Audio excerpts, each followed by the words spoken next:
1. Just a few nights ago, I had my own weird encounter. I am a 23-year-old woman, and for reference, the neighborhood my boyfriend lives in isn't the best. Known for regular police lights and sirens, pedophiles living across the street, a gunshot in the middle of the afternoon, and a plethora of other nuisances.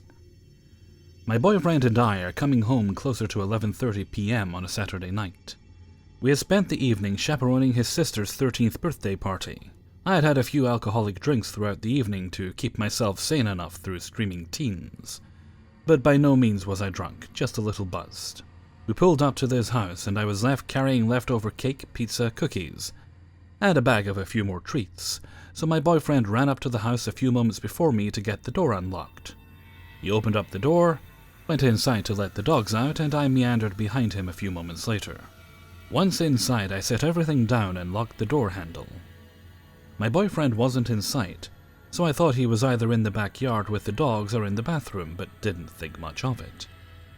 Our blinds are always pulled up just a bit when we're not home because the bigger dog destroys them if they're closed all the way. From where I was standing in the living room, I heard a commotion from the backyard.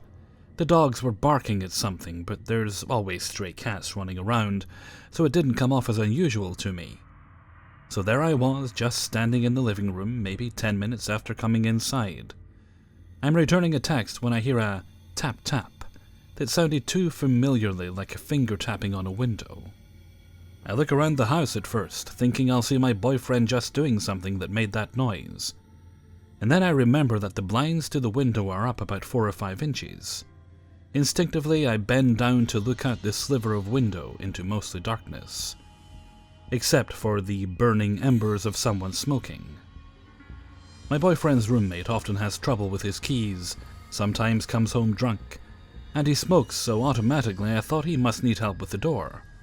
And like that, I went to the front door and unlocked it. On the other side of the screen door I peered out, and once my eyes got adjusted to the constraining darkness from the ceiling light versus the moonlight, it hit me. The man standing in front of the house was not the roommate. It was this scrawny white male with long hair and stringy facial hair, and I think glasses. But in the dark it was hard to tell any further distinguishable features. All I could think was, why the fuck did I open the door? Immediately I spat, "Where the fuck are you?"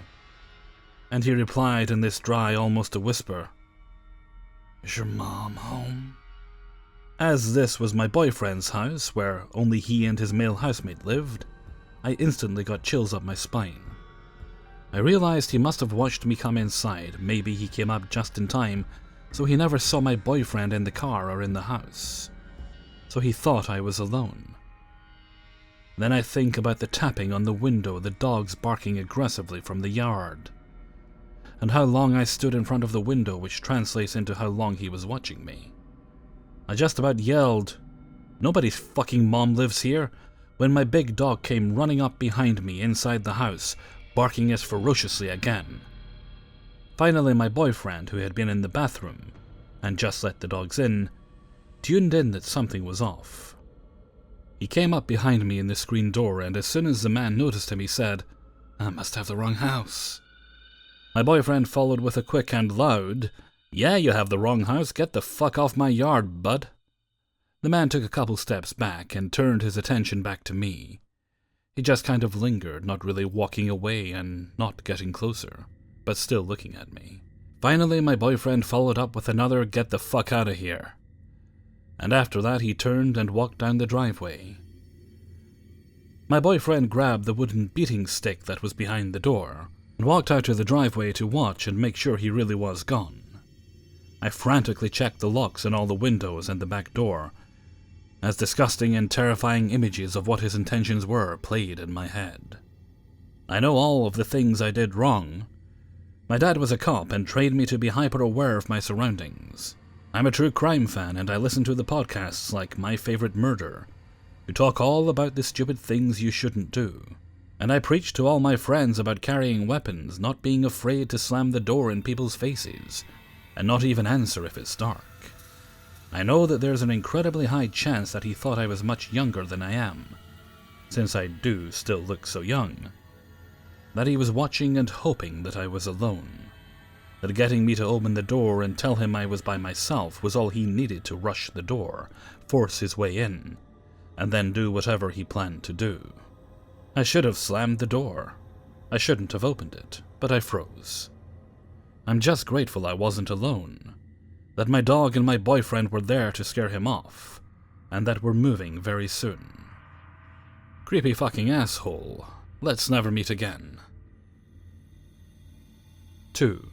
I was talking to my mom the other night, and she and I got to talking about something that happened when I was 10 or 11 years old. Here goes nothing.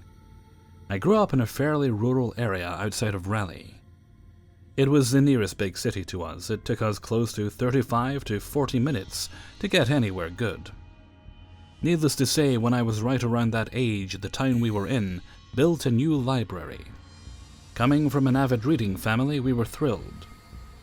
On average, my mom and older sister and I would take 1 or 2 trips weekly to the library. It held a fascination for all of us. My older sister, let's call her Babs, used to come, pick out a few books, and spend the rest of her time on the computer there, printing off fan fiction and stuff related to her favorite fandom, Charmed. I spent the majority of my time in the young adult section, and went through about 3 or 4 books a week. We were homeschooled, and therefore spent a lot of time reading and doing other stuff once our schoolwork was finished. Mom would always spend her time in the romance and non-fiction sections, grabbing a big stack of books and pick which ones she wanted by reading the first few pages of each. We knew the librarians, a lot of the regulars, and were in a very safe rural town in North Carolina. No reason to be on alert. The layout of the library was entirely open. Imagine a large high school gymnasium that an architect built with 3-story high roof and tons of natural light, and you had our library. You walk in and the checkout is immediately to your left, young adult section, and kids in front of that. Straight ahead is a computer bank, then to the right are all the adult books, fiction, non, etc. Then around the entire edge were small activity rooms and reading and study rooms. This particular day was like normal. Babs went to get her couple of books, and Mom off to her section, and me to mine. Now I used to sit on the floor and go through the books one by one, reading the jacket, then the first few pages if it caught my fancy. Super annoying habit that I don't have anymore. I remember being camped out on the second aisle closest to the door for a while, and then feeling like I was being watched. Keep in mind, I was in the young adult section. I didn't pay too much attention to it, until I decided I'd gotten through enough books on that shelf, and I wanted to switch to the other side of the bookshelf. I stood up to walk to the other side, grabbed the couple of books I had chosen, and became aware of this dark-haired fellow at the end of the aisle, book in hand, not reading but just watching me. It was like he was staring past the book and watching me. I didn't pay much mind to it and moved to the next aisle over. A few moments later he followed. I figured that he was probably another teen and was looking for books. So I kept sitting on the floor and reading book jackets until he got closer. It all happened very quickly, where one moment I was reading book jackets and then he moved to the same aisle as me. I brushed it off. I almost had enough books at that point to make it to my next library visit. Keep in mind we had super old dial-up and 1 computer for 5 people in our house. My little sister was in daycare that day, and books were my joy and only entertainment. So I was very serious about reading. I guess I lost track of time for a minute, and when I looked up he was still watching me. At that point I got creeped out to the point I had goosebumps. So what did 11-year-old me do? Try to find my big sister, of course. I tried to casually get up with my stack of books and exit the aisle. I had to pass by him to get to where the computers were. I tried to pretend I was interested in the top book on my stack. However, I caught his eye. That's when I realized he was probably late 20s, early 30s, and should not be in the young adult section of the library. I tried to find Babs because she should have been where I left her at the computers, but lo and behold, she was not where I left her. This is pre-us having cell phones. No one in my family had one except Dad for work. So then I start to panic, because when I turned back to the young adult section, the dude was still there clocking me. I scan around and don't see Mom anywhere. I kept walking to the grown-up section and scanned down the aisles until I found Mom sitting in a corner, in an armchair reading. I beelined for her. Now, my mom is probably the coolest cucumber on the planet. When my dad passed away, she just called and let me know he was in the ambulance and was not alive, but I needed to come to the hospital. She also has never overreacted to anything in life before. Here comes severely panicked me, trying to play it cool. I sat down at her feet and explained what transpired. She figured it was my overactive imagination and told me to stick close. Then we talked about my books and if we should go to Walmart or not on this trip. Maybe Waffle House for lunch sounded better, or the Mexican restaurant in the shopping center Walmart was in would be better. I was also very excited to get my Barbie a new set of dresses because I had just received my allowance. We decided we would just get groceries at Walmart and eat home. Now, whenever we did our library run, we would also hit Walmart for groceries and normal house supplies, and the occasional toy. My grandparents used to give us an allowance every month for fun stuff. Mom and I were led back to the young adult section. Guy was gone. Now, while she is calm, she isn't stupid. We found Bab sitting nearby to where we left her. Turns out she had been in the bathroom when I tried to find her. Mom explained what happened. And being much older than me, close to 20 at the time, she said it was creepy, but that she didn't want to go to Walmart with us, so Mom and I should pick her up on our way back. She did give me a squeeze of my hand and a kiss on my cheek for comfort when I sat with her, so that was nice and made me feel safe. Mom then agreed, and she and I checked out and got in the car and went the 5 miles to the Walmart. Now, I'm not saying this is safe, but it was a different time. I was a free spirit and I roamed, and Mom let me. I quickly forgot about the creepy guy once we got to Walmart, and got excited about spending some of my allowance. A new outfit for my Barbies. The way our Walmart was set up was the toiletries and towels, etc., were across from the toys, so Mom was nearby getting shampoo and the likes. She let me roam into the Barbie and doll aisle, which was very close by. I turned the corner to the Barbies and wham! There is the same dude from the library standing next to the Barbie clothes. I froze. I basically was having a flip out before I realized I had to leave. He took several fast steps towards me and started to ask me if I liked Barbies. And I didn't say anything but got really interested in something at the end of the aisle. I then, a few moments later, slunk away to find Mom and bolted. I ran and found her and explained he was here at Walmart. She left her cart. I followed. She moved so fast. She caught him at the end of the girls' toy aisle and asked if he liked messing with little girls, and that if he didn't stop, she was calling the police on her phone, and held her hand over her pocket. Keep in mind we didn't have cell phones, but she had a beeper, so she clutched it in her pocket, like a cell phone.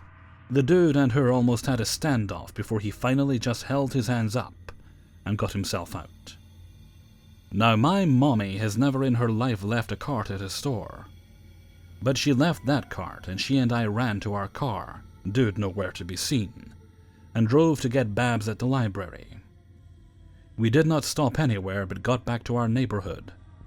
My dad was working 5 states away on a contract, so we went to my landlord's house and told him what happened, and stayed there until he could go check our trailer and the surrounding property because we figured if this dude followed us to Walmart, he might follow us home. Nothing happened, but I sure as hell didn't read those books I got that week. I had forgotten about this until recently when speaking to Mom. So dude who was stalking an 11-year-old in the young adults section at the local library, let's not meet. 3. This story happened to me, my friend, and many other members of our community. The time was the mid-90s, before cell phones were really a thing, and payphones were prevalent no matter where you went. And they all had phone books in them. During my elementary years, I played in a local 3-on-3 basketball tournament. As a young boy, I always excelled in athletics, and played in this tournament with a few of my buddies who were quite good as well. We ended up winning this weekend tournament quite easily. The tournament was a big thing in our town and still is today, 20+ years later. I was so excited because we got a championship t-shirt and our names in the paper. not to mention bragging rights once school started back up. That jubilation quickly turned into fear. A few days after our names were published in the local paper, I was relaxing at home when a phone call came through. My mom answered and I was standing near her. She gave me a strange look and said, "The speed 2.0, this is for you." As I answered, I was met by a creepy, unfamiliar voice. It sounded like someone was trying to say something low enough so others around them couldn't hear. It was a man, someone I didn't know, asking me questions I didn't understand. Upon asking him to repeat the question he was asking several times, he got angry and hung up. I just went about my day and thought nothing of it. Fast forward a couple days, I got another call. This time I was the one to answer it directly. My mom didn't work and she was right by me when I took the call. I looked at her funny and she immediately went to grab the other phone and gently picked it up so the person on the other end wouldn't hear. It was the same man. He asked a question again to where I couldn't understand what he said. My mom looked puzzled too, so I asked him to repeat. I then thought I heard him ask me, "Do you have a brain in your head?" I thought he was referring to me not being able to hear him and insinuating that I was dumb. Then I got defensive and just before my mom could hang up both of our phones, immediately told him, "Yes, I have a brain in my head." He then started laughing and Mom hung up both of our phones. What I didn't realize until I was older is that he asked me if I gave good head. At the time, I didn't even know what that meant. As an adult, I realized my naivete probably saved me from some emotional scars. After a brief moment of panic, I was ordered not to take any calls from anyone, and my mom called the cops. The police were very kind and asked us not to talk about this with anyone until this was resolved. They had let us know there have been numerous calls to many children in the area with the same story, and they would prefer not to alert this man to their knowledge of what he is doing. We obliged, to an extent, but found out my friend who was on my team was receiving the same calls. The other two on our team had more generic last names, and may have been much harder to pinpoint out of a phone book. These calls persisted, and I was terrified. By the reaction of my mom whenever a call came through, I knew something was wrong, and my parents told me a modified version of what was happening. But even I knew it was bad. My dad normally traveled for work but cancelled all of his work trips and worked in the local office. Life was not normal. It was the worst summer break I have ever had. I couldn't go outside without my parents to just shoot hoops in the front yard. I couldn't take my bike out for a ride. This little rambunctious ball of energy that I was couldn't take it. I was always in fear that creepy man was going to show up at my house. I endured this for a couple weeks until I was staying up late watching 10 o'clock evening news with my parents. As we sat there winding down for the night, the news finally had some coverage on this man. We were relieved to find out he had been caught. Apparently he had been calling the daughter of a local police officer, and they were able to catch him in the act. Soon after, we had confirmation that this man was behind bars and would be for quite some time. Life went back to normal. I found myself fortunate that the payphone pervert and I would never meet in person.